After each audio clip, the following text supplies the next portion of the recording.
Hello, and welcome to a very special time together. We're about to journey through the whole story of Greek myths, from the very start of everything to the great heroes whose stories we still tell today.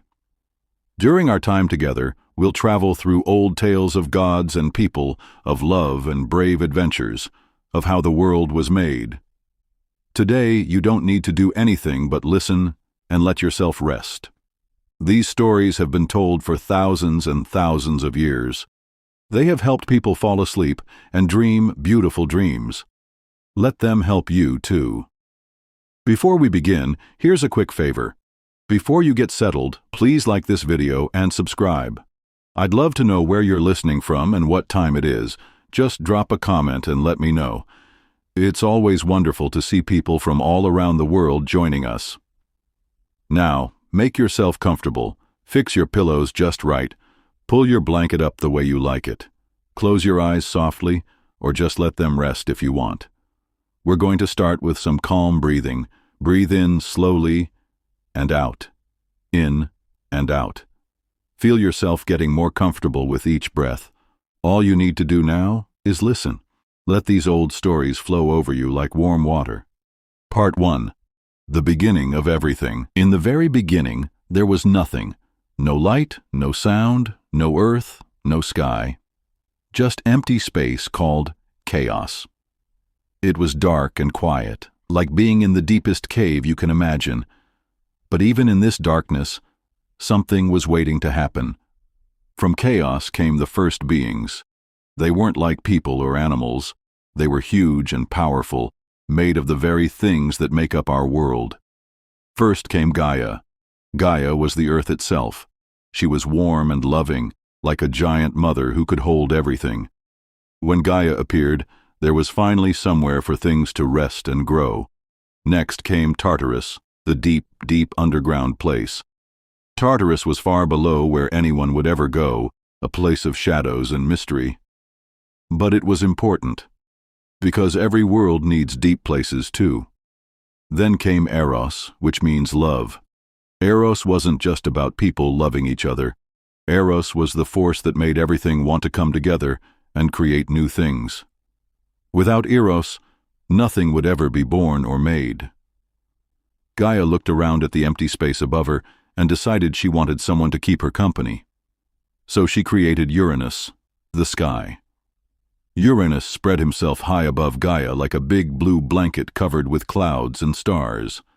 Gaia and Uranus fell in love, just as Eros had planned. Together, they had many, many children. But these weren't ordinary children. They were huge and powerful beings called Titans.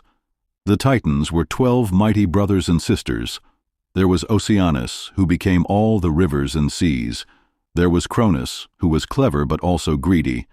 There was gentle Rhea, who loved all living things, and there were 9 others, each special in their own way.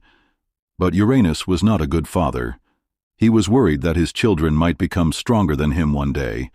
So he pushed all the Titans deep down inside Gaia, not letting them come out to see the world. This made Gaia very sad and angry.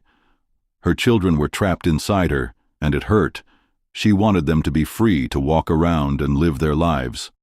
So Gaia made a plan. She created a sharp, curved blade, called a sickle. Then she called to her children, still trapped inside her, "Which one of you will help me? Who will stand up to your father?" Most of the Titans were too scared. Uranus was so big and powerful, but Cronus, the youngest, was brave and ambitious. "I will do it, mother," he said. "Give me the sickle." When Uranus next came down to embrace Gaia, Cronus was waiting. With one swift motion, he used the sickle to defeat his father. Uranus cried out in pain and pulled away, far up into the sky, where he stayed from that day on. Now Cronus became the ruler of everything. He freed all his brothers and sisters from inside Gaia. For the first time, the Titans could walk around freely, explore the world, and make their own families. This was called the Age of Titans. It was a time of peace and plenty. The world was young and beautiful. Rivers flowed clean and clear. Trees grew tall and strong. Animals roamed freely everywhere. Cronus married his sister Rhea. who was as kind as she was beautiful. Together, they ruled over this golden time. The other Titans found their own places in the world. Some became mountains, others became oceans, and still others became the forces of nature, like memory and justice. For a long, long time, everything was perfect. The Titans were happy. The world was growing and changing in wonderful ways. And deep underground, in the dark places of Tartarus, the old chaos slept peacefully. But as you'll see, even the most peaceful times must change. For Cronus had learned something terrible from what he did to his own father. He had learned to be afraid of his own children. Chapter 2. The Titanomachy. Part 2. Years and years passed during the Age of Titans. Cronus and Rhea were happy together, ruling over the beautiful world. But then something wonderful and scary happened. Rhea was going to have a baby. You might think this would make Cronus happy. But remember, Cronus had defeated his own father, Uranus, and there was an old prophecy, a prediction about the future, that said one of Cronus's children would do the same thing to him. This made Cronus very, very worried. He didn't want to lose his power. He didn't want one of his children to fight him the way he had fought his father. So Cronus made a terrible decision. When his first child was born, a beautiful baby girl named Hestia, he picked her up and swallowed her whole. Rhea was heartbroken. She cried and begged Cronus to give back her baby, but Cronus was too afraid. "This is the only way," he said sadly. "I'm sorry, but this is how it has to be." When their second child was born, a lovely daughter named Demeter, Cronus swallowed her too. Then came Hera, another daughter, swallowed. Then Hades, a son, swallowed. Then Poseidon, another son, also swallowed. Each time Rhea's heart broke a little more. She loved Cronus, but she couldn't understand how he could do this to their children. The babies weren't hurt inside Cronus's belly. They were safe but trapped, just like the Titans had once been trapped inside Gaia. When Rhea found out she was going to have a sixth baby, she knew she had to do something different. She couldn't let Cronus swallow this one too. So she made a secret plan. When it was time for the baby to be born, she traveled far away to a hidden cave on an island called Crete. There, all alone, she gave birth to a baby boy. She named him Zeus. Zeus was different from the very beginning. Even as a baby, he seemed to sparkle with power. Lightning flickered around his tiny fingers, and when he cried, it sounded like distant thunder. Rhea knew Zeus would grow up to be very special. She also knew she had to hide him from Cronus. So she wrapped up a big stone in baby blankets and took it back to Cronus. "Here is our new son," she said, handing him the stone bundle. Cronus was so worried and distracted that he didn't look closely. He just grabbed what he thought was the baby and swallowed it down. The stone settled in his stomach next to his 5 real children. Meanwhile, baby Zeus stayed safe in the cave on Crete. He was cared for by gentle nymphs who fed him honey and milk from a special goat. Whenever he cried, young warriors would bang their shields and swords together to make noise, so Cronus wouldn't hear him from far away. Zeus grew up strong and smart and kind.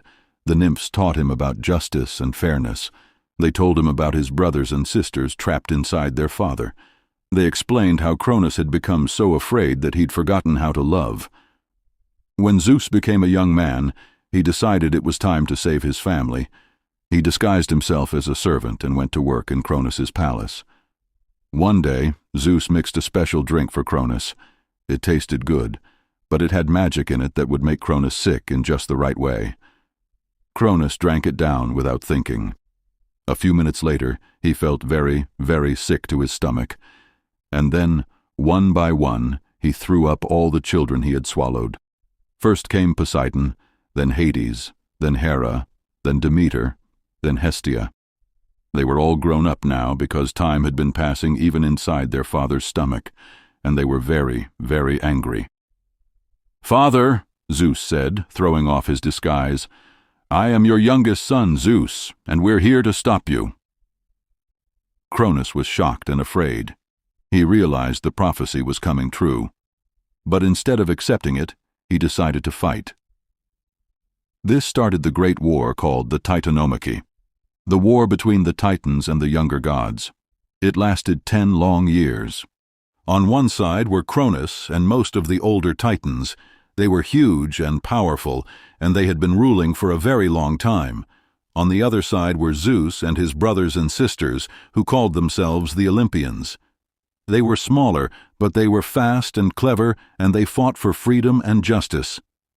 The war shook the whole world. Mountains crumbled, oceans boiled, the sky cracked with lightning and thunder. For a long time, neither side could win. Then Zeus remembered something. Deep underground in Tartarus, Cronus had locked away some of Uranus's other children, the Cyclopes and the 100-handed ones. They had been prisoners for so long. Zeus went down to Tartarus and freed them all. "Help us fight for justice," he asked them. "Help us make the world fair for everyone." The Cyclopes were so grateful that they made special gifts for Zeus and his brothers. For Zeus, they made thunderbolts that could shake the earth. For Poseidon, they made a trident that could control all the seas. For Hades, they made a helmet that could make him invisible. With these new weapons and their new allies, Zeus and the Olympians finally won the war. But Zeus was not cruel like Cronus had been. He didn't swallow his enemies or hurt them badly. Instead, he sent most of the Titans to live peacefully in Tartarus, where they could think about what they had done. A few Titans, like Rhea, who had helped Zeus, got to stay free. Now Zeus became the ruler of everything. But he was a fair ruler. He shared power with his brothers and sisters. Poseidon got to rule the seas. Hades got the underground world. And all of them together would rule from a beautiful mountain called Mount Olympus. The age of the Olympians had begun, and though there would still be adventures and challenges ahead, the world was now ruled by gods who believed in justice, love, and protecting those who couldn't protect themselves. The children had grown up. The parents had learned to let them go. And somewhere in the peaceful depths of Tartarus, even old Cronus would eventually learn to be proud of the son who had become a better king than he had ever been. Part 2. The Rise of the Olympians. Chapter 3. Zeus and the War Against the Titans. Now that Zeus had won the great war, he needed to decide how to rule the world. He was young and powerful, but he was also wise enough to know that being a good king meant sharing power with people you trust. Zeus called his brothers and sisters together on top of the highest mountain in Greece. This mountain was called Mount Olympus, and it reached so high that its peak was always covered in clouds. Up there, above the clouds, the air was clear and golden, and everything sparkled with magic. "My dear family," Zeus said, "we have won our freedom, and now we must decide how to take care of the world." His sister Hestia spoke first. She was the oldest, and she had always loved taking care of homes and families. "I want to take care of all the hearths and homes," she said. "I want to make sure every family has warmth and love." His sister Demeter loved growing things. "Let me take care of all the plants and crops," she said. "I want to make sure everyone has enough food to eat." His sister Hera was strong and proud. "I will help you rule, Zeus," she said. "I will be the queen of the gods and take care of all marriages and families." His brother Poseidon loved the water. Even as a child, he had always been drawn to rivers and streams. "Give me all the oceans and seas," he said. "Let me rule over every wave and every creature that swims." His brother Hades was quieter than the others. "Someone needs to take care of the dead," he said thoughtfully. "When people's lives on earth are over, they need a place to go. Let me rule the underworld and make sure every soul is treated fairly." Zeus thought about this carefully. He could have kept all the power for himself, but he knew that wouldn't be fair or wise. "You're right," he said. "We'll divide the world between us." So they drew lots to see who would rule what. Zeus got the sky and would be the king of all the gods. Poseidon got all the waters, oceans, rivers, lakes, and streams. Hades got the underworld, where souls go after death. But the earth itself would belong to all of them together. That way, no one god would have too much power, and they would have to work together to take care of the world. Zeus married Hera, and she became the queen of the gods. Together, they set up their palace on Mount Olympus. It was the most beautiful place you could imagine, with gardens full of flowers that never died, fountains that sparkled like diamonds, and halls made of gold and silver. Soon, other gods and goddesses joined them on Mount Olympus. There was Athena, Zeus's daughter, who was born from his head fully grown and was the goddess of wisdom and smart thinking. There was Apollo, the god of music and the sun, who could play the most beautiful songs on his golden harp. There was his twin sister Artemis, who loved animals and hunting and lived in the forests. There was Aphrodite, the goddess of love and beauty, who was so lovely that flowers bloomed wherever she walked. There was Ares, the god of war, who was brave but sometimes too quick to fight. There was Hephaestus, who was the best metal worker in the world and could make anything out of gold and silver and bronze. And there was Hermes, who was Zeus's messenger. Hermes had special sandals with wings on them so he could fly anywhere in the world in just a few minutes. He delivered messages between the gods and helped people who were lost or in trouble. These 12 gods and goddesses became known as the Olympians, and they ruled over different parts of life. When people needed help, they would pray to whichever god could help them best. If a farmer needed rain for his crops, he would pray to Zeus, who controlled the weather. If a sailor was caught in a storm, he would pray to Poseidon to calm the seas. If someone was getting married, they would pray to Hera for a happy marriage. The gods were powerful, but they were also a lot like people in many ways. They fell in love, they got jealous, they had fights with each other, and they made mistakes. But most of the time, they tried to help humans and make the world a better place. Zeus set up rules for how the gods should behave. They should be fair to humans. They should keep their promises. They should help people who were good and kind, and stop people who were cruel or mean. But Zeus also knew that the world needed more than just gods to take care of it. It needed heroes, special humans who were brave and strong and good. These heroes would go on adventures, fight monsters, and help people in trouble. Chapter 4. Establishing the New Order. Life on Mount Olympus settled into a happy routine.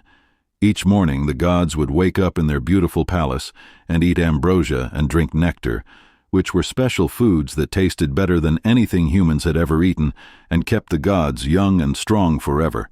Then they would go about their daily work. Zeus would sit on his golden throne and listen to prayers from humans all over the world. When he heard someone asking for help with the weather, he might send gentle rain for their crops or chase away storm clouds that were scaring people. Hera would make sure that weddings went smoothly and that married couples were happy together. She had a beautiful garden where she grew special flowers that would bloom at weddings to bring good luck. Poseidon would ride his chariot across the ocean waves, pulled by horses that could gallop on top of the water. He would calm rough seas for sailors and make sure that fish were plentiful for fishermen. Down in the underworld, Hades was making sure that the souls of people who had died were comfortable and treated fairly.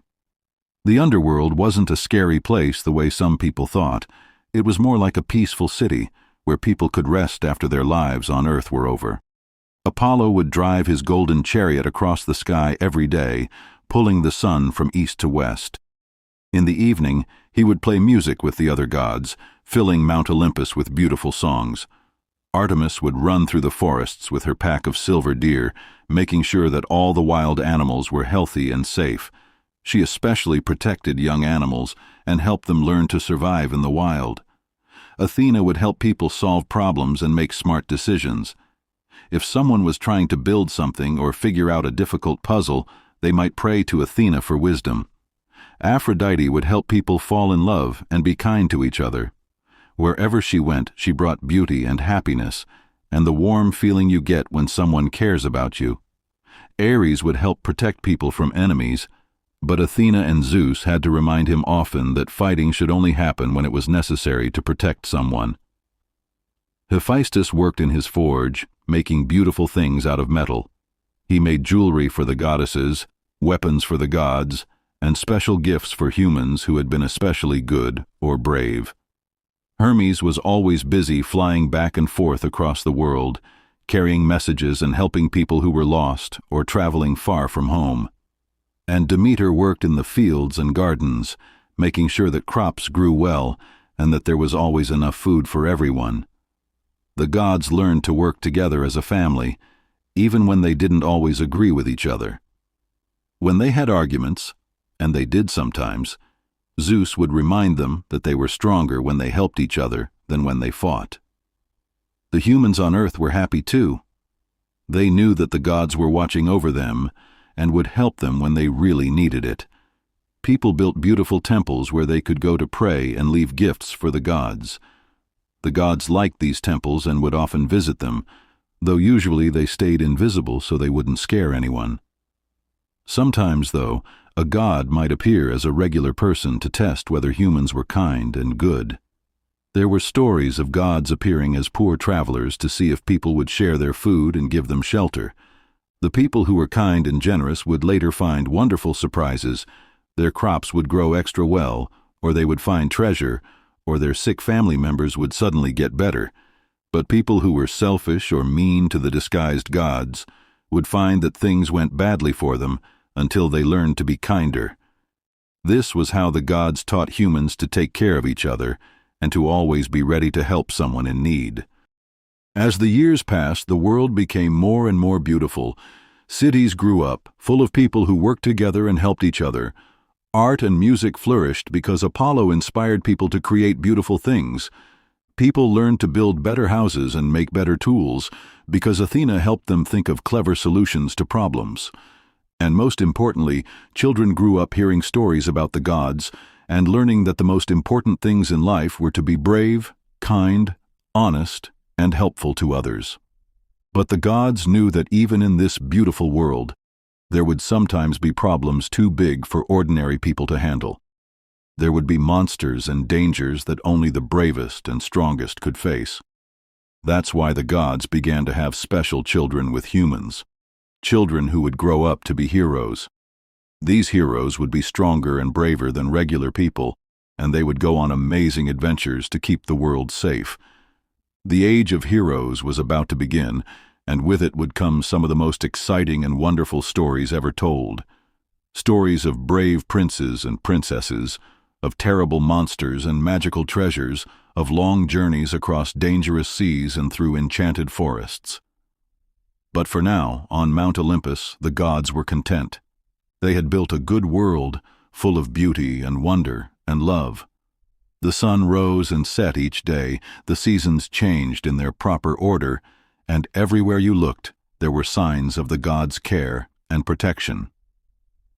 Zeus would often stand on the highest peak of Mount Olympus in the evening, looking out over the world he and his family ruled.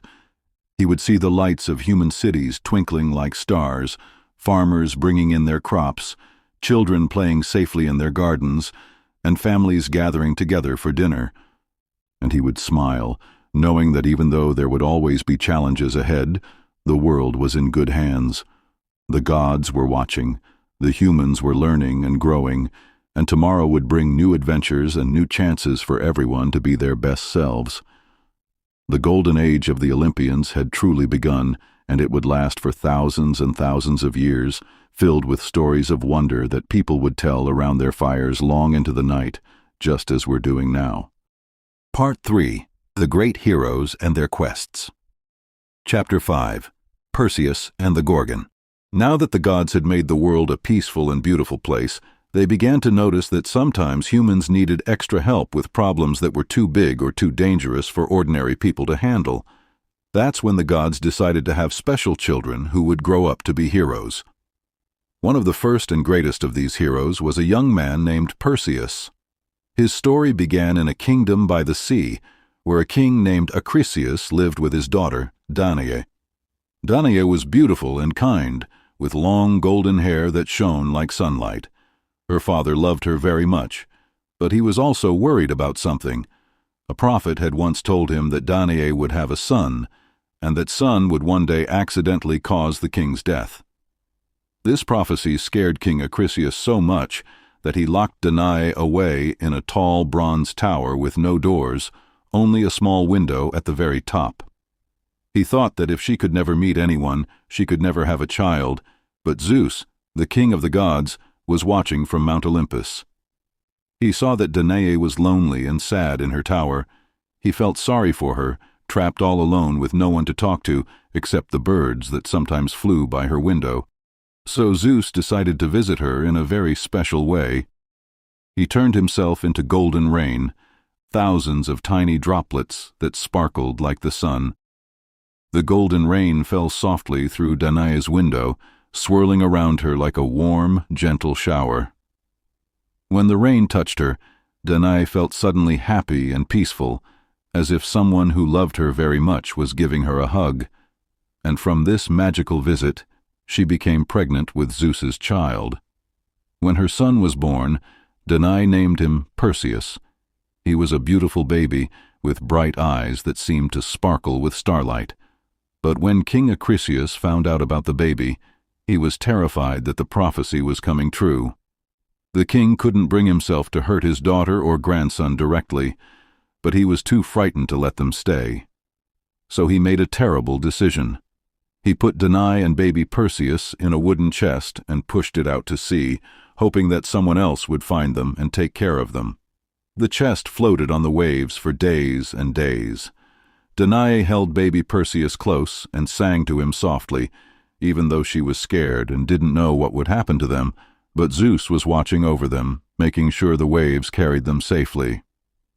Finally, the chest washed up on the shore of a peaceful island called Seriphos. A kind fisherman named Dictys found them and took them to his home.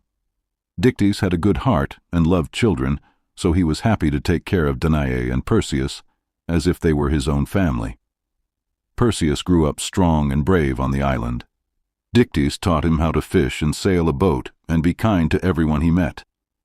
Danae taught him stories about the gods and heroes and how important it was to help people who needed help. But when Perseus became a young man, trouble found them again. Dictys had a brother named Polydectes, who was the king of the island. Polydectes was not a good man like his brother. He was selfish and mean, and he wanted to marry Danae even though she didn't want to marry him. Polydectes knew that Perseus would never let anyone hurt his mother. So the king came up with a sneaky plan. He pretended that he was going to marry a different woman and asked everyone on the island to bring him wedding gifts. Perseus was poor and had nothing valuable to give.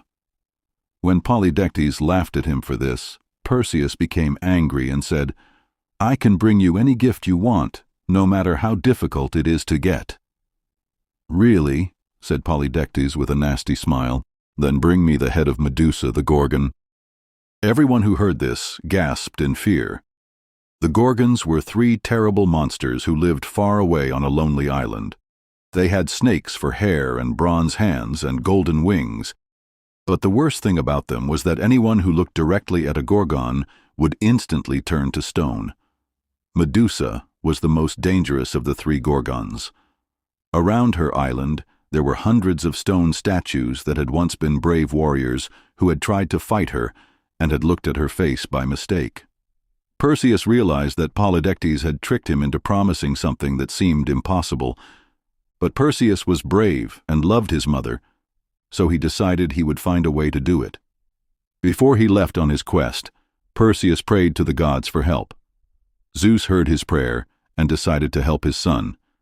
He sent Athena, the goddess of wisdom, and Hermes, the messenger god, to give Perseus magical gifts. Athena gave him a bronze shield that was polished so brightly it worked like a mirror. "Never look directly at Medusa," she warned him, "but you can look at her reflection in this shield, and that will keep you safe." Hermes gave him a sword that was so sharp it could cut through anything, and special sandals with wings that would let him fly through the air like a bird. But Perseus would need more help than that. Athena told him he would have to find 3 more magical objects: a cap that would make him invisible, a special bag that would safely hold Medusa's head, and the location of the Gorgon's island. These things were owned by some very old goddesses called the Grey, who lived at the edge of the world. The Grey were sisters who shared one eye and one tooth between all three of them, passing them back and forth when they needed to see or eat. Perseus flew on his winged sandals until he found the Grey sitting around a fire, looking like three ancient grandmothers in gray robes. He waited until one sister had just passed the eye to another, and in that moment when none of them could see, he grabbed the eye. "Give me back my eye!" cried the sister who was supposed to receive it. "I will," said Perseus politely, "but first you must tell me how to find what I need to defeat Medusa." The Grey were upset but not angry. They were actually impressed that such a young hero had been so clever. They told him where to find the nymphs, who had the cap of invisibility and the special bag. They also told him exactly how to get to the Gorgons' island. Perseus thanked them and gave back their eye. Then he flew to find the nymphs, who were happy to help such a polite young hero on such an important quest. With all his magical gifts, Perseus flew across the ocean to the Gorgons' island. It was a scary place, full of stone statues of warriors and travelers who had been turned to stone. But Perseus was not afraid, because he knew he had the wisdom of Athena and the protection of the gods with him. He put on the cap of invisibility and crept quietly toward where the three Gorgons were sleeping. His plan was to cut off Medusa's head while she slept, using his shield as a mirror, so he would never have to look at her directly. Very carefully, Perseus held up his shiny shield and looked into it until he could see Medusa's reflection. Even in the reflection, she was terrible to look at, with snakes writhing where her hair should be. But Perseus was brave and focused on what he had to do. With one quick, clean stroke of his magical sword, he cut off Medusa's head. Immediately, he put it in the special bag so no one else would accidentally look at it. The other two Gorgons woke up and were very angry, but they couldn't see Perseus because of his invisible cap. They flew around, screeching and looking for him, but Perseus was already flying away on his winged sandals. On his way home, Perseus had one more adventure. Flying over a distant land, he saw a beautiful princess chained to a rock by the ocean. Her name was Andromeda, and she had been left there as a sacrifice to a terrible sea monster. Perseus couldn't stand to see an innocent person in danger. He flew down and learned that Andromeda's mother had bragged that her daughter was more beautiful than the sea nymphs, which had made Poseidon angry. The only way to calm the sea god's anger was to sacrifice Andromeda to his monster. "That's not fair," said Perseus. "You shouldn't have to die because of something your mother said." Just then the sea monster came rising up out of the waves. It was huge and scary, with teeth like swords and eyes like red fires. But Perseus was not afraid. He pulled Medusa's head out of his bag and held it up so the sea monster would look at it. Instantly, the monster turned to stone and sank harmlessly beneath the waves. Perseus freed Andromeda, and they fell in love immediately. Her parents were so grateful that they gladly agreed when Perseus asked to marry her. Perseus and Andromeda had a beautiful wedding, and then they sailed back to Seriphos together. When they arrived, Perseus found that King Polydectes had been cruel to his mother while he was gone, trying to force her to marry him. Perseus was very angry about this. He went straight to the king's palace, where Polydectes was having a feast with all his friends. "I've brought you the wedding gift you asked for," Perseus announced, pulling out the bag. "Impossible," laughed Polydectes. "No one could defeat Medusa." "Then look and see," said Perseus. He pulled out Medusa's head and held it up. Polydectes and all his cruel friends looked directly at it and instantly turned to stone. But the good people in the palace had been warned by Perseus to look away, so they were safe. Now the island was free from its cruel king. Dictys, the kind fisherman who had raised Perseus, became the new king. Perseus gave his magical gifts back to the gods, except for Medusa's head, which he gave to Athena. She put it on her shield, where it would protect her in battles. Perseus and Andromeda lived happily together for many years. They had many children, and their children's children became great heroes and kings and queens. And the prophecy about King Acrisius? It did come true, but not in a scary way. Years later, Perseus was competing in athletic games in a distant city. When he threw a discus, the wind caught it and blew it into the crowd, where it accidentally hit an old man who was watching. The old man was King Acrisius, who had been living in exile because he felt so bad about what he had done to his daughter and grandson. Perseus was very sad when he realized what had happened, but he forgave his grandfather and gave him a proper burial.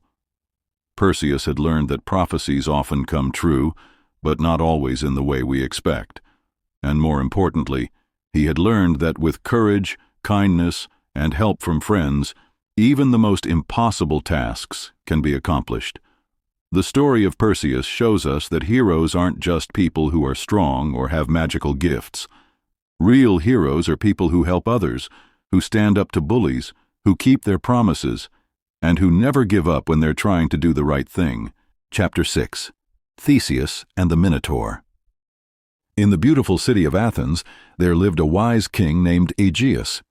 He was a good ruler who cared about his people, but he was very lonely because he had no son to help him and to become king after him. One day, King Aegeus visited the city of Troezen, where he met a princess named Aethra. She was smart and kind, and they fell in love. But Aegeus could only stay for a short time before he had to return to Athens. Before he left, Aegeus hid his sword and his sandals under a huge, heavy rock. He told Aethra, "If we have a son, and when he becomes strong enough to lift this rock and take these things, send him to me in Athens. Then I will know he is truly my child." Soon after Aegeus left, Aethra had a baby boy. She named him Theseus. As he grew up, Theseus was strong and brave and kind to everyone he met. His mother and grandfather, the king of Troezen, taught him to be fair and honest, and to always help people who needed help. When Theseus became a young man, his mother took him to the big rock where Aegeus had hidden his sword and sandals. "Your father left these for you," she said. "If you can lift the rock, you can claim them and go to meet him." Theseus put his hands under the edge of the huge rock. He took a deep breath and lifted with all his strength. The rock was incredibly heavy, but Theseus was strong enough. He lifted it up and found his father's sword and sandals underneath. "Now you can go to Athens," his mother said, "but please be careful. The roads are dangerous, full of bandits and monsters." "Don't worry, mother," said Theseus. "I'll take the safe route by sea." But Theseus was young and wanted to prove that he was brave. Instead of taking a ship, he decided to walk to Athens by the dangerous land route. He wanted to help people by getting rid of the bandits and monsters that made the roads unsafe. On his journey, Theseus met 6 different villains who had been hurting travelers for years. But Theseus was clever as well as strong. Each time he defeated the villains using their own tricks against them. There was Periphetes, who had a big bronze club that he used to hit people. Theseus took the club away and used it to defeat Periphetes. There was Sinis, who would bend pine trees down and then let them snap back to hurt people. Theseus did the same thing to Sinis. By the time Theseus reached Athens, everyone had heard about the young hero who was making the roads safe for travelers. King Aegeus welcomed him as his son, and the people of Athens loved their brave new prince. But Athens had a terrible problem. Years before, King Aegeus's son from his first marriage had been killed while visiting the island of Crete. The king of Crete, named Minos, had been so angry that he attacked Athens with his powerful navy. Athens couldn't win against Crete's strong ships, so King Minos had forced them to agree to a horrible punishment. Every 7 years, Athens had to send 7 young men and 7 young women to Crete, where they would be fed to a terrible monster called the Minotaur. The Minotaur was half man and half bull, with the body of a huge man but the head of a fierce bull with sharp horns. It lived in the center of a maze called the Labyrinth, which was so complicated that anyone who went in could never find their way out. King Minos had built the labyrinth under his palace, with passages that twisted and turned and led nowhere. The walls were so high you couldn't climb over them, and there were so many paths that even if you had a whole lifetime, you could never explore them all. When it was time for the third group of young people to be sent to Crete, Theseus made a decision that shocked everyone. "I'm going to go as one of the 14, he announced, "and I'm going to kill the Minotaur and end this terrible punishment forever." King Aegeus was heartbroken. "My son," he said, "I just found you. I can't bear to lose you." "You won't lose me, father," Theseus said confidently. "I promise I will come back. And to prove it, I'll change the sails on our ship. Right now we use black sails because everyone thinks this is a journey of death. But when we return victorious, we'll put up white sails so you'll know from far away that we succeeded." The ship sailed to Crete with Theseus and 13 other young Athenians. When they arrived, King Minos looked at them coldly. He was a proud, cruel man who enjoyed having power over Athens, but his daughter, Princess Ariadne, was watching from a window when the Athenians arrived. When she saw Theseus, she was amazed by how brave and noble he looked. Even though he was about to face the Minotaur, he was trying to comfort the other young people and make them feel less afraid. Ariadne had always hated the Minotaur and the labyrinth. She thought it was wrong to feed innocent people to the monster. When she saw Theseus, she decided she had to help him.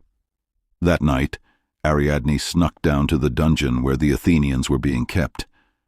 "I want to help you," she whispered to Theseus. "Why would you help us?" Theseus asked. "You're the daughter of our enemy." "Because what my father is doing is wrong," Ariadne said, "and because I can see that you're a good person who wants to save your friends." Ariadne had a plan. She gave Theseus a sword to fight the Minotaur, but more importantly, she gave him a ball of golden thread. "Tie one end of this thread to the entrance of the labyrinth," she explained. "Then unroll it behind you as you walk through the maze. After you defeat the Minotaur, you can follow the thread back to find your way out." "That's brilliant," said Theseus. "But why are you helping me? Your father will be very angry if he finds out." "Take me with you when you escape," Ariadne said. "I don't want to stay here anymore." The next morning, Theseus and his friends were taken to the entrance of the labyrinth. The heavy bronze doors clanged shut behind them, and they found themselves in a dark stone passage that smelled like the monster's den. Theseus tied Ariadne's golden thread to a ring by the entrance. Then he told his friends, "Stay close to this entrance and wait for me. I'm going to find the Minotaur." Theseus walked deeper and deeper into the labyrinth, unrolling the thread behind him. The passages twisted left and right, up and down. Sometimes he could hear the Minotaur roaring in the distance, but he couldn't tell which direction the sound was coming from. For hours, Theseus walked through the dark maze. Finally, he came to a big circular room in the very center of the labyrinth, and there, sleeping in the middle of the room, was the Minotaur. It was even more terrifying than Theseus had imagined. It was as big as 3 men, with muscles like a giant, and a bull's head with horns as sharp as spears. Around the room were the bones of all the people the monster had eaten. But Theseus was not afraid. He thought about all the innocent people who had died, and all the people he could save if he succeeded. He gripped his sword tightly and stepped into the room. The Minotaur woke up and saw him. With a roar that shook the walls, it charged at Theseus with its head down and its sharp horns pointed forward. Theseus was faster than the monster. He jumped to the side and slashed with his sword. The Minotaur was hurt, but it was also very angry now. It spun around and charged again. For what felt like hours, Theseus and the Minotaur fought. The monster was stronger, but Theseus was smarter and quicker.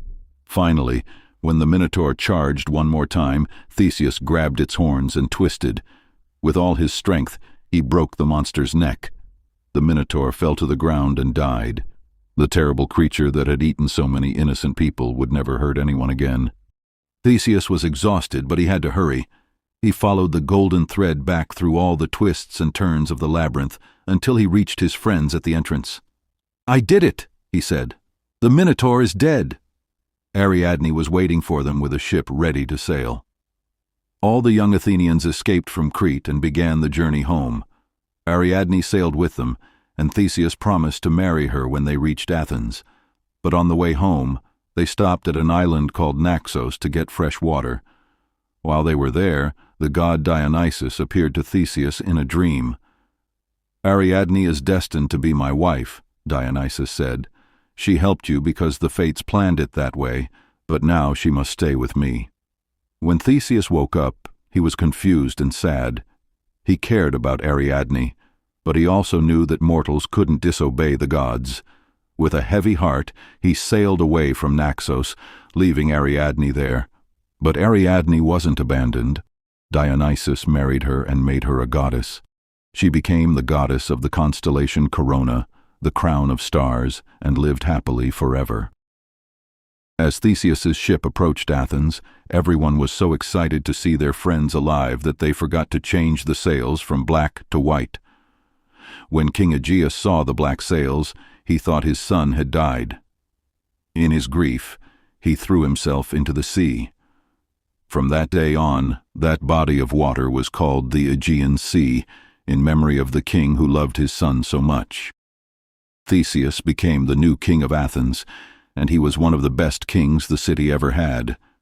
He made laws that were fair to everyone, rich and poor alike. He brought all the small towns around Athens together into one strong, unified city. Most importantly, Theseus proved that being a hero isn't just about being strong or brave. It's about being willing to risk your own safety to help others, about keeping your promises, and about always trying to do what's right, even when it's difficult. The story of Theseus reminds us that sometimes the most frightening monsters live in dark, confusing places, but with courage, wisdom, and help from friends, we can find our way through any maze and defeat any monster that threatens the people we love. Chapter 7. Jason and the Golden Fleece. In a land called Iolcus, there once lived two brothers who were both kings. The older brother, named Aeson, was kind and fair. The younger brother, named Peleus, was jealous and ambitious. Peleus wanted to rule all by himself, so he stole the throne from Aeson and forced him to live as a prisoner in his own palace. King Aeson had a baby son named Jason. Worried that Peleus might hurt the child, Aeson secretly sent Jason away to live with a wise centaur named Chiron. Chiron was half man and half horse, and he was the kindest and smartest of all the centaurs. He lived on a mountain where he taught young heroes everything they needed to know. Chiron knew about medicine and music, about fighting and poetry, about the stars and the sea. Jason grew up learning from Chiron and playing with other young heroes who would become famous throughout Greece. He learned to be brave and strong, but also kind and fair. Most importantly, Chiron taught him that a true hero always keeps his word and helps people who are in trouble. When Jason became a young man, Chiron told him the truth about his father and his uncle. "Your father is still alive," Chiron said, "but he's a prisoner. It's time for you to go back to Iolcus and claim your rightful place as king." Jason was sad to leave his teacher, but he knew Chiron was right. He said goodbye to the mountain where he had been so happy and began the long journey to the city where he had been born. On the way, Jason came to a wide river that was flowing fast and deep. An old woman was sitting by the riverbank, crying because she couldn't cross.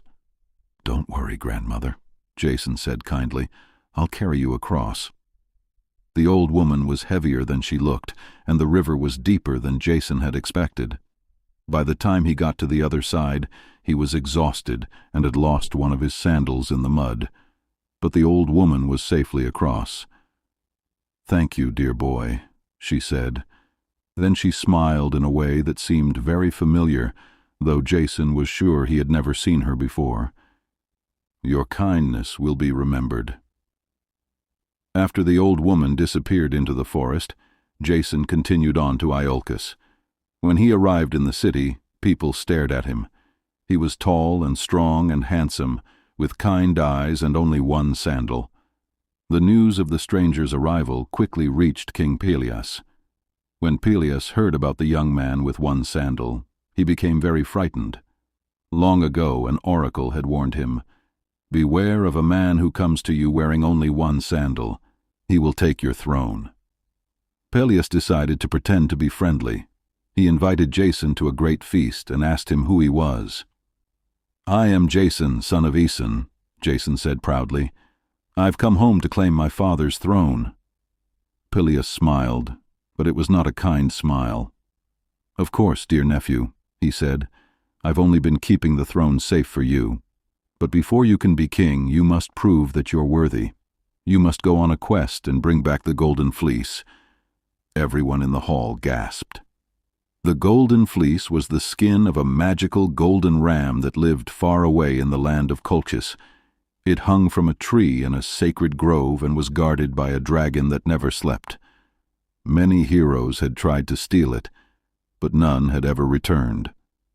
Jason realized that his uncle was trying to get rid of him by sending him on an impossible quest. But Jason was not afraid. "I accept your challenge," he said. "I will bring back the Golden Fleece." Jason knew he couldn't make this journey alone, so he sent messages all across Greece, calling for heroes to join him. The message said, "Come sail with Jason on the greatest adventure of all time. We will travel to the edge of the world and bring back the Golden Fleece." The greatest heroes in Greece answered Jason's call. There was Hercules, the strongest man alive. There was Orpheus, who could play music so beautifully that wild animals would lie down and listen peacefully. There were the twins Castor and Pollux, who were the best horsemen and fighters. There was Atalanta, the fastest runner and the best archer. In total, 50 heroes joined Jason's crew. They called themselves the Argonauts after their ship, which was named the Argo.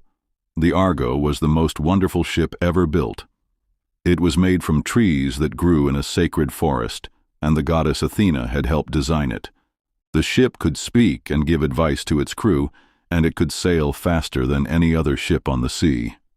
Before they left, Jason and his crew made offerings to the gods and asked for their protection. Then they pushed the Argo into the water and set sail for Colchis. The journey was long and full of adventures. They sailed through straits where huge rocks crashed together, trying to crush any ship that passed between them. But the Argo was fast enough to dart through just as the rocks separated. They stopped at islands where they met strange people and had to solve difficult problems. On one island, they found a blind king who was being tormented by horrible creatures called harpies, monsters with the heads of women and the bodies of birds, who stole his food and made terrible messes. 2 of the Argonauts, who had wings and could fly, chased the harpies away forever. The grateful king told them exactly how to reach Colchis and warned them about the dangers they would face. After many weeks of sailing, the Argonauts finally reached Colchis. It was a strange, beautiful land full of thick forests and high mountains. The king of Colchis was named Aetes, and he was known to be cruel and clever. Jason went to King Aetes and politely asked for the Golden Fleece. King Aetes laughed coldly. "You can have it," he said, "but first you must complete 3 tasks. First, you must harness my 2 bronze bulls that breathe fire and use them to plow a field. Then you must plant dragon's teeth in the furrows. Finally, you must defeat the warriors that will grow from those teeth." These tasks seemed impossible. The bronze bulls were huge and fierce, and their breath was so hot it could melt metal. The dragon's teeth would grow into armed warriors who would attack anyone nearby. But Jason had a secret helper. King Aetes had a daughter named Medea, who was a sorceress. She had learned magic from her aunt, the goddess Hecate, and she could make potions and cast spells. When Medea saw Jason, she fell in love with him immediately. She could see that he was brave and good, and she wanted to help him succeed. That night, Medea met Jason secretly in the temple of Hecate. "I will help you," she said, "but you must promise to take me with you and marry me when you return to Greece." Jason was grateful for her help and was also attracted to this smart, beautiful princess. "I promise," he said. Medea gave Jason a special ointment that would protect him from the bull's fire. She also told him the secret of defeating the warriors. "When they spring up from the dragon's teeth, throw a rock into the middle of them. They will think one of their number threw it, and they will fight each other instead of you." The next morning, Jason faced the bronze bulls. Even with Medea's protection, it was terrifying. The bulls snorted flames and pawed the ground with hooves that struck sparks from the stones. But Jason was protected by the magic ointment, and he managed to harness them and plow the field. Then he planted the dragon's teeth. Immediately, armed warriors began growing up from the furrows like deadly crops. But Jason remembered Medea's advice. He threw a large stone into their midst, and just as she had predicted, the warriors began fighting each other until none were left standing. King Ates was furious that Jason had succeeded, but he had to keep his word. However, he secretly planned to attack the Argonauts that night and kill them all. Medea learned of her father's plan and warned Jason. "We must get the Golden Fleece tonight and sail away immediately," she said. Together, Jason and Medea crept into the sacred grove where the Golden Fleece hung from an oak tree. The dragon that guarded it was as big as a ship, with scales like armor and eyes that glowed red in the darkness. Medea sang a magical song that made the dragon sleepy. Its huge eyelids grew heavy, and finally it fell into a deep sleep. Jason quickly climbed the tree and took the Golden Fleece. The fleece was more beautiful than anything Jason had ever seen. It glowed with its own golden light, soft as silk, but warm like sunlight. Holding it made Jason feel strong and hopeful. Jason and Medea ran back to the ship, where the other Argonauts were waiting. They sailed away from Colchis just as King Aetes discovered what had happened. Aetes sent ships to chase them, but the Argo was faster, and Jason's crew were the best sailors in the world. They escaped and began the long journey home. The trip back to Greece was even more dangerous than the journey to Colchis had been. They had to sail through strange seas where monsters lived and gods played tricks on travelers. But they had the Golden Fleece, and its magic helped protect them. Finally, after many months, the Argonauts sailed back into the harbor at Iolcus. The whole city came out to see the Golden Fleece and to celebrate Jason's return. But King Peleus was not happy to see his nephew return alive and successful. He refused to give up the throne, even though Jason had completed the quest. This made Medea very angry. Using her magic, she tricked Peleus's own daughters into accidentally causing their father's death. Jason became king, just as he should have been all along. Jason freed his father from prison, and they had a happy reunion. King Aeson was proud of his son, and amazed by all the adventures Jason had been on. Jason and Medea were married and ruled Iolcus together for many years. The Golden Fleece was hung in the temple, where its golden light reminded everyone that with courage, determination, and help from friends, even the most impossible dreams can come true. The story of Jason and the Argonauts teaches us that the greatest adventures are the ones we share with friends. Jason couldn't have succeeded without his brave crew, and each of the Argonauts was stronger because they worked together. It also shows us that sometimes help comes from unexpected places. The old woman by the river, who was actually the goddess Hera in disguise, helped Jason because he had been kind to her. Medea helped him because she could see his good heart. Most importantly, the Golden Fleece represents the idea that some prizes are worth any effort to win, not because they make us rich or powerful, but because earning them proves that we can do anything we set our minds to. And so Jason's quest ended in triumph, with the hero surrounded by friends and family, having proven that courage and kindness can overcome any obstacle, no matter how impossible it might seem. Part 4. The Trojan Cycle. Chapter 8. The Apple of Discord. After all the great heroes had completed their quests and the world was peaceful for many years, the gods decided to celebrate with the most beautiful wedding anyone had ever seen. The wedding was for a hero named Peleus and a sea nymph named Thetis. Peleus was one of the Argonauts who had sailed with Jason, and he was known for being brave and honorable. Thetis was one of the most beautiful of all the sea nymphs, with hair like flowing water and a voice like ocean waves on a peaceful shore. All the gods and goddesses were invited to the wedding. Zeus and Hera came, bringing gifts of gold and silver. Poseidon came up from his underwater palace, bringing pearls and coral.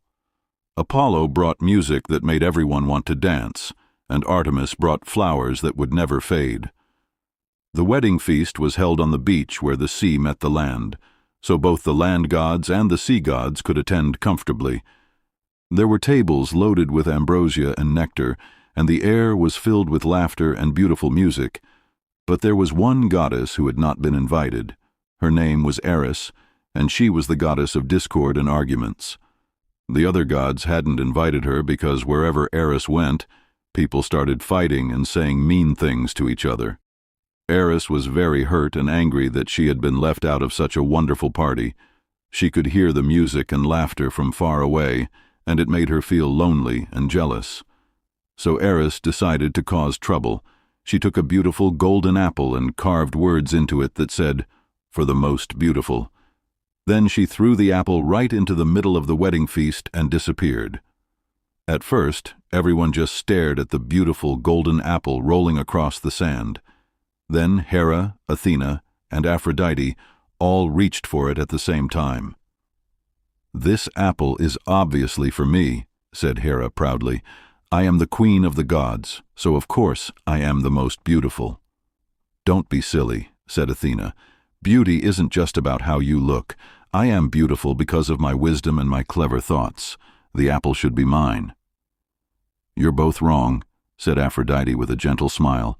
"I am literally the goddess of beauty and love. If this apple is for the most beautiful, it must be for me." The three goddesses began to argue, and their voices got louder and angrier. The happy wedding party stopped dancing and started taking sides. Soon everyone was arguing about which goddess was the most beautiful.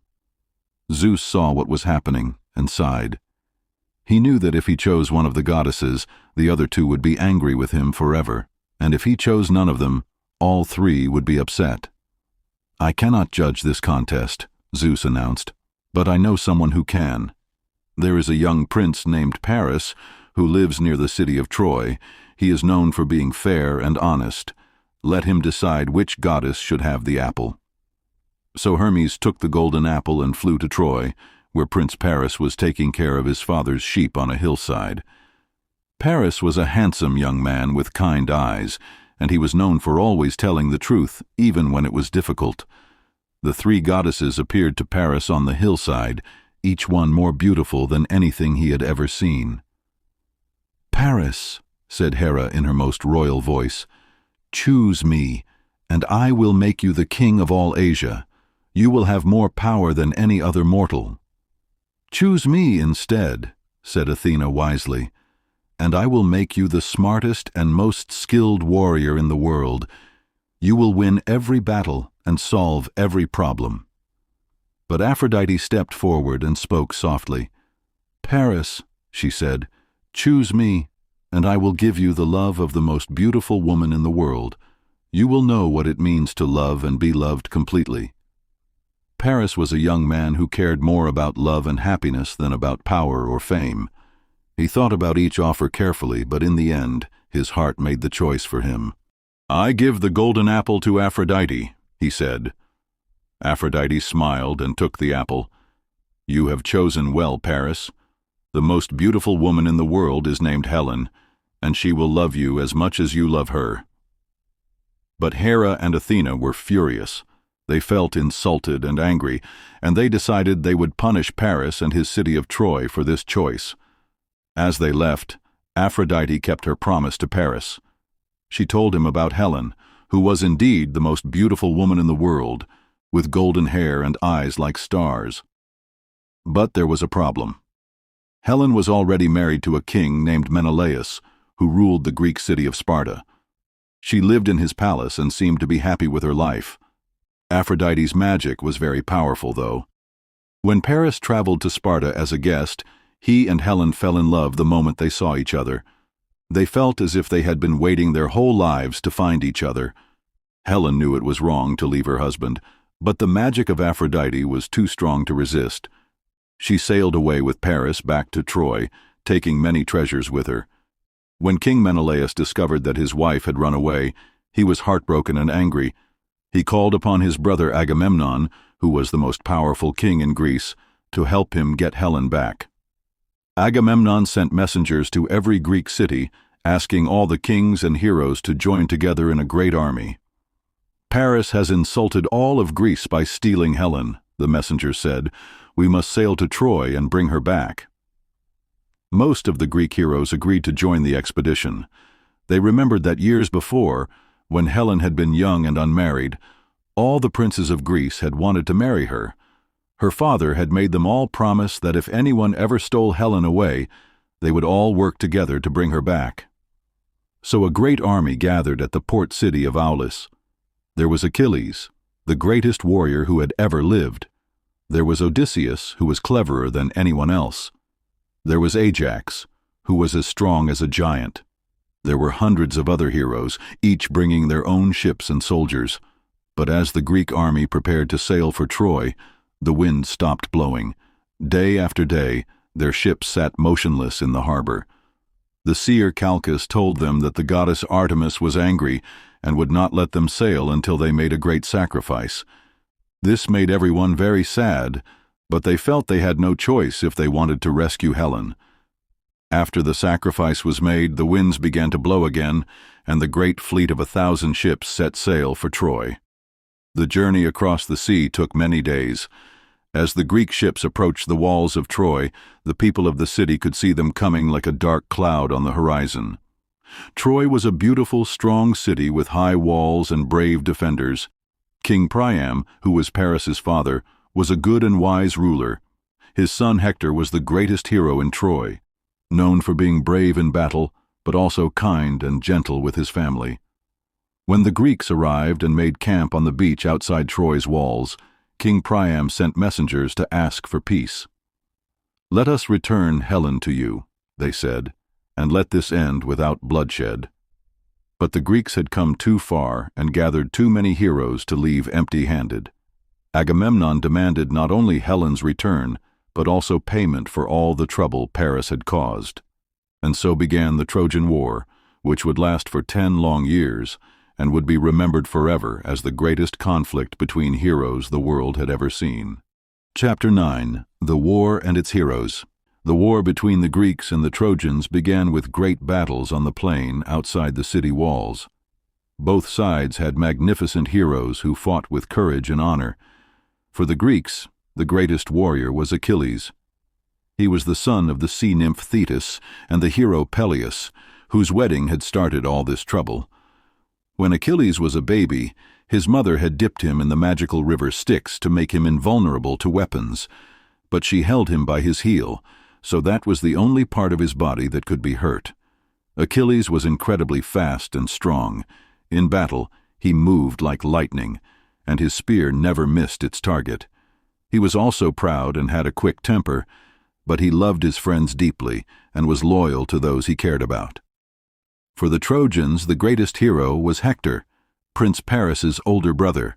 Hector was everything a prince should be, brave in battle, wise in council, and loving with his family.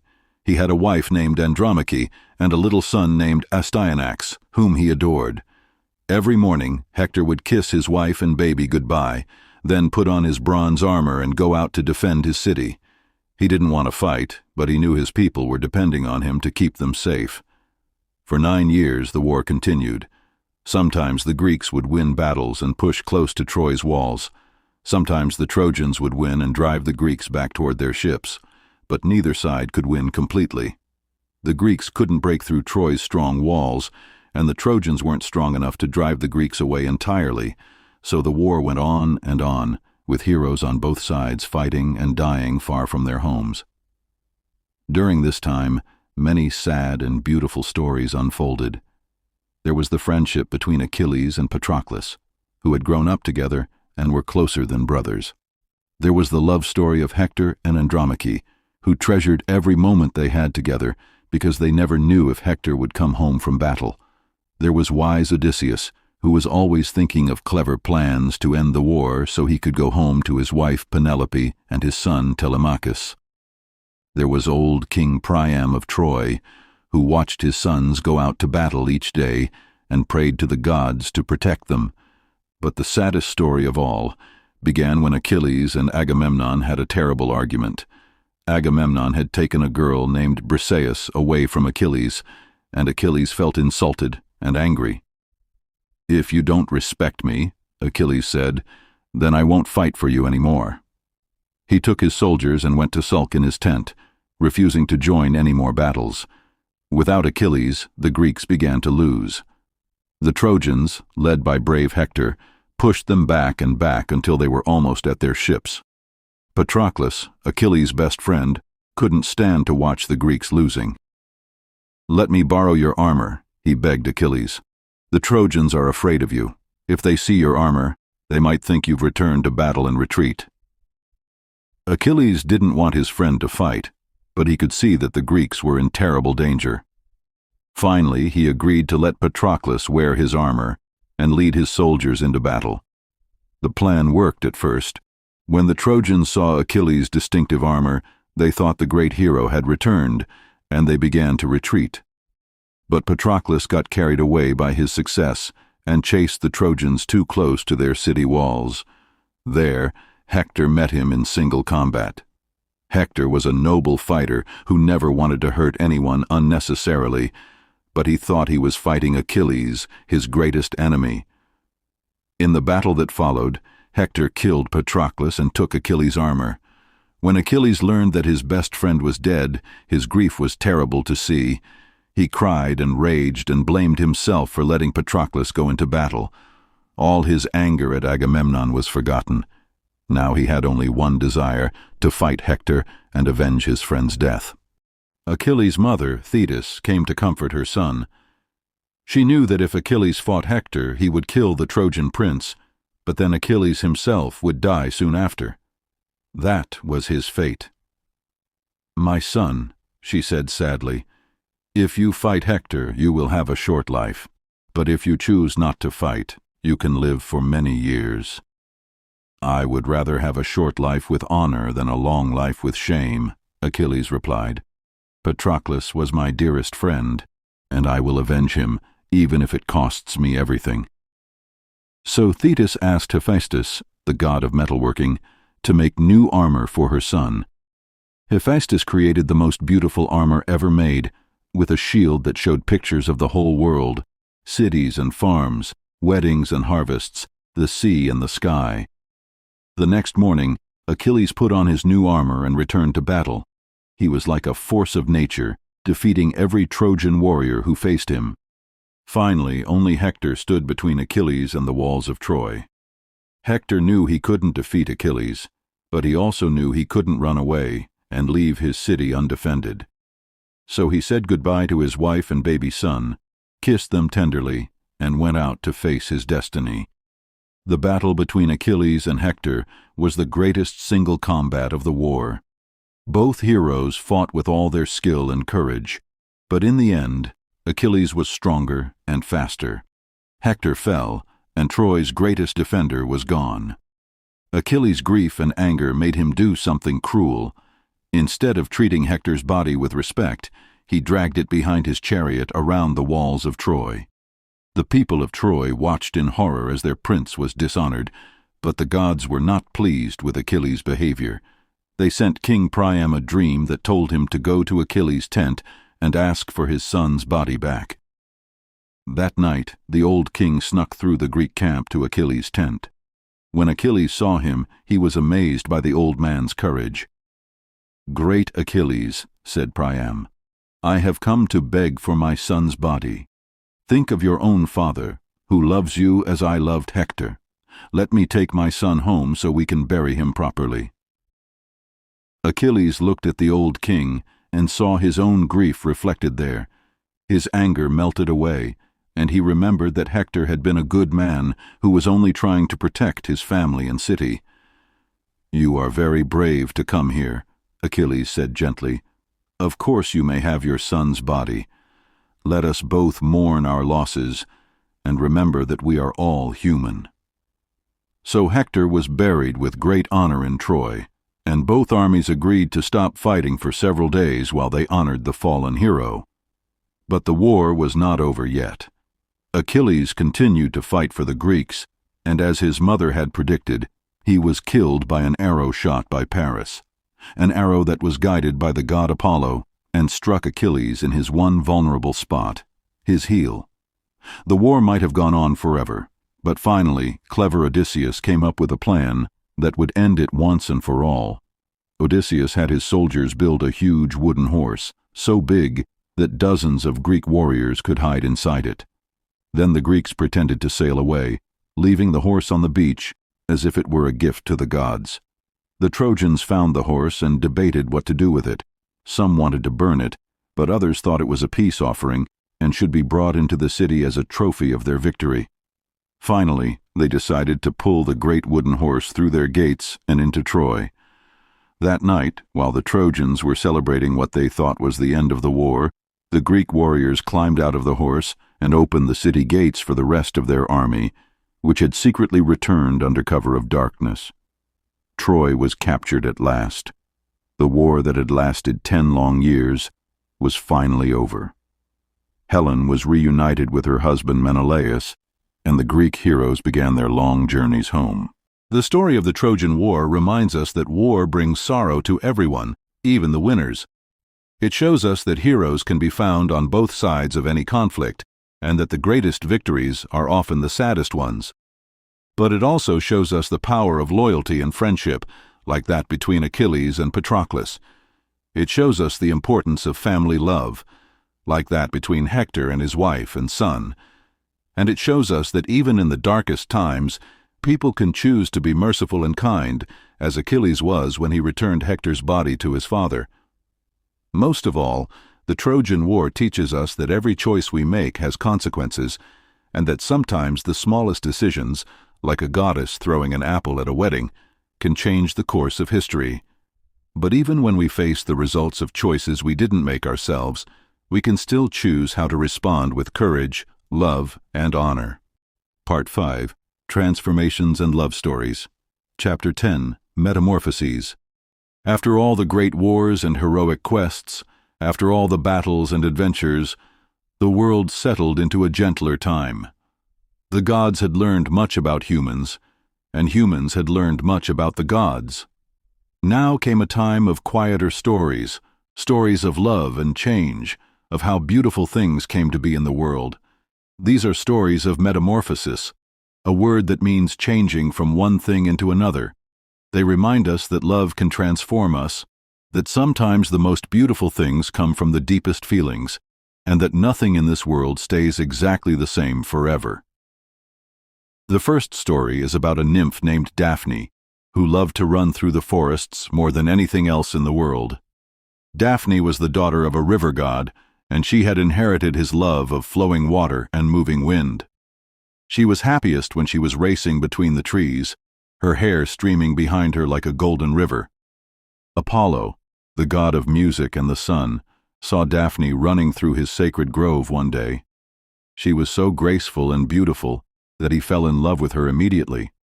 Her laughter sounded like music, and when she moved, it was like watching sunlight dance on water. "Wait," Apollo called to her. "I just want to talk with you." But Daphne was shy and didn't want to be caught. She ran faster, leaping over streams and dodging between tree trunks.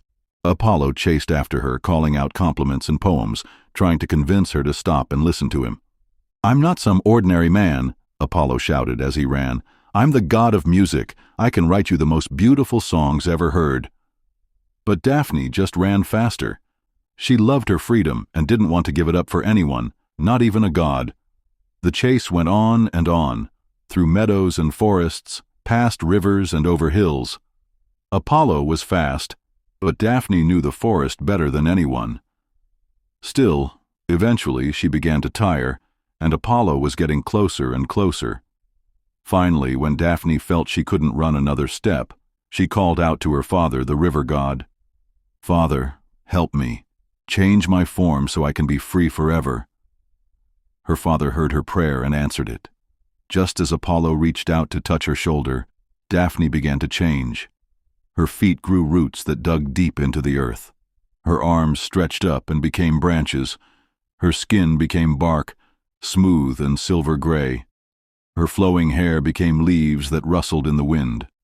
Apollo stopped running and stared in wonder and sadness.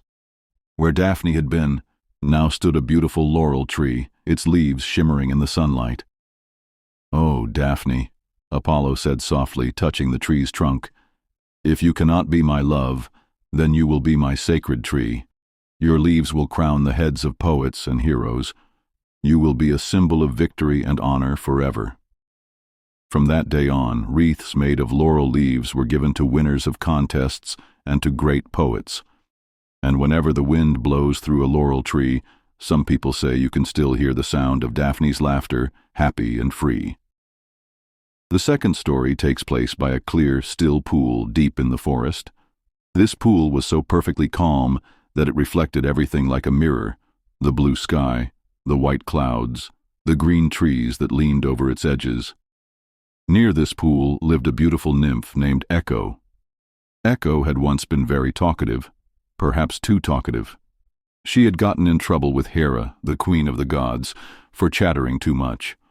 As punishment, Hera had taken away Echo's ability to start conversations. Now Echo could only repeat the last words that other people said to her. This made Echo very lonely, because it's hard to make friends when you can't start conversations.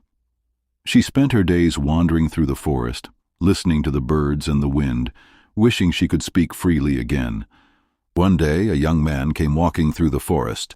His name was Narcissus, and he was the most handsome young man anyone had ever seen. He had dark curls and bright eyes, and when he smiled, it was like the sun coming out from behind clouds.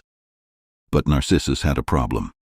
He was so beautiful that he had become vain and proud. He thought he was too good for anyone else, and he had never fallen in love because he believed no one was worthy of him. Echo saw Narcissus walking through her forest and immediately fell in love with him. She followed him quietly, hoping for a chance to talk to him, even though she could only repeat his words. Finally, Narcissus noticed that someone was following him. "Who's there?" he called out. "There," Echo replied, because those were the only words she could say.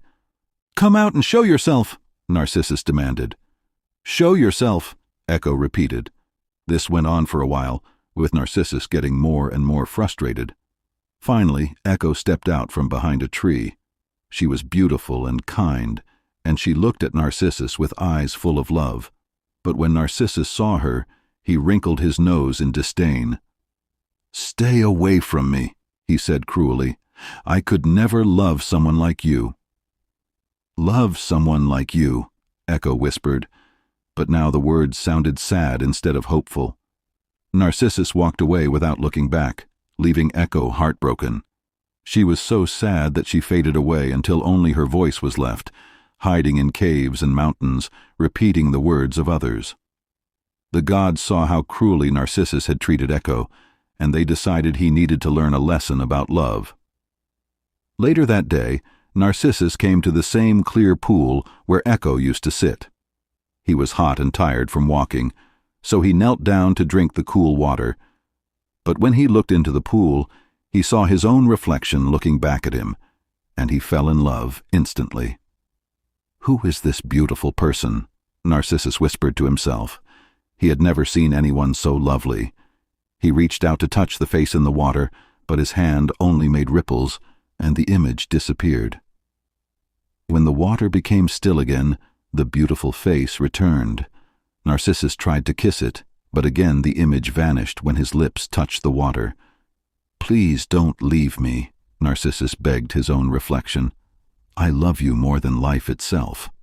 But of course, the reflection couldn't answer or come out of the water.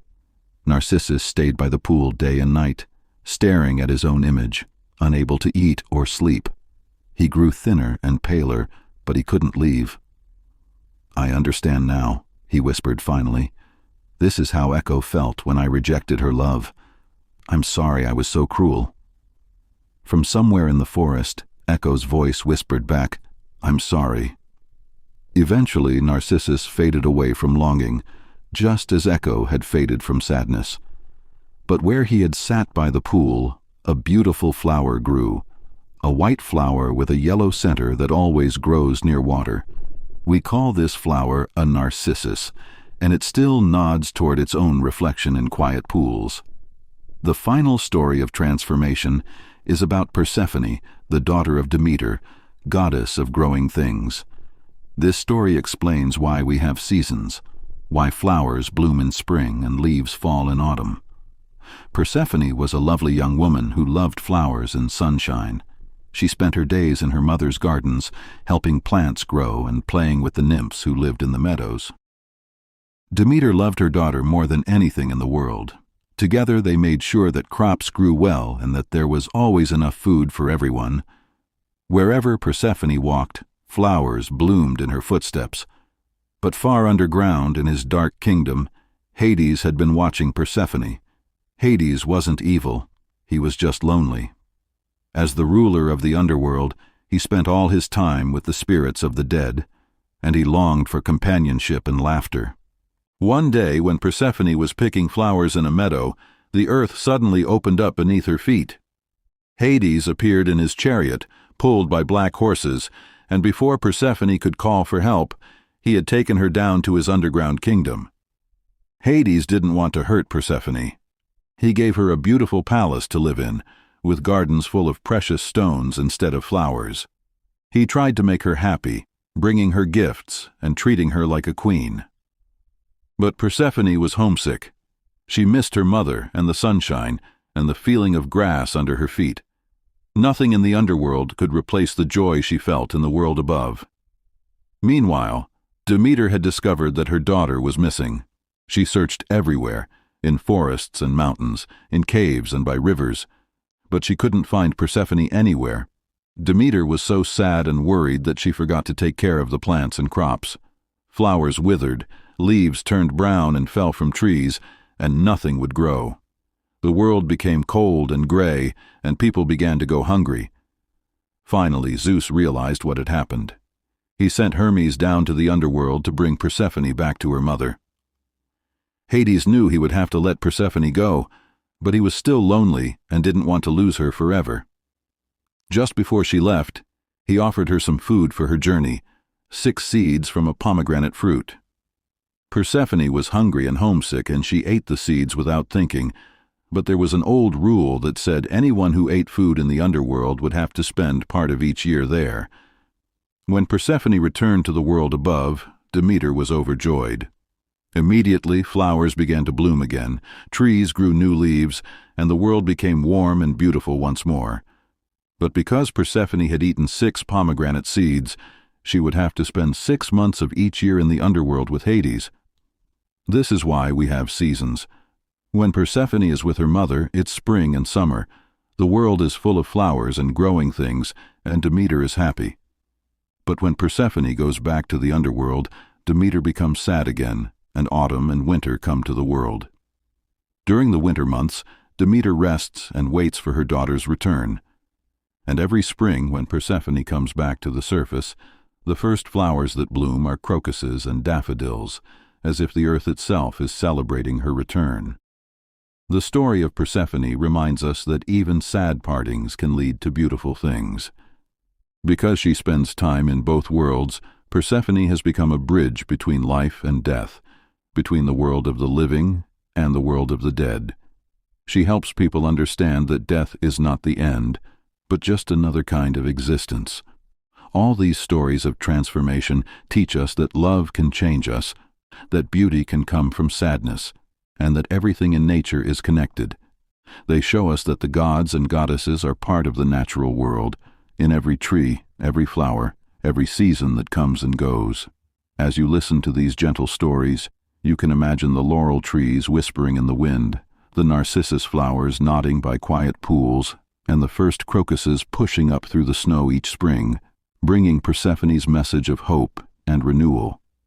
These transformations remind us that change is natural and can be beautiful, that love takes many forms, and that even when something seems to end, it often becomes something new and wonderful instead.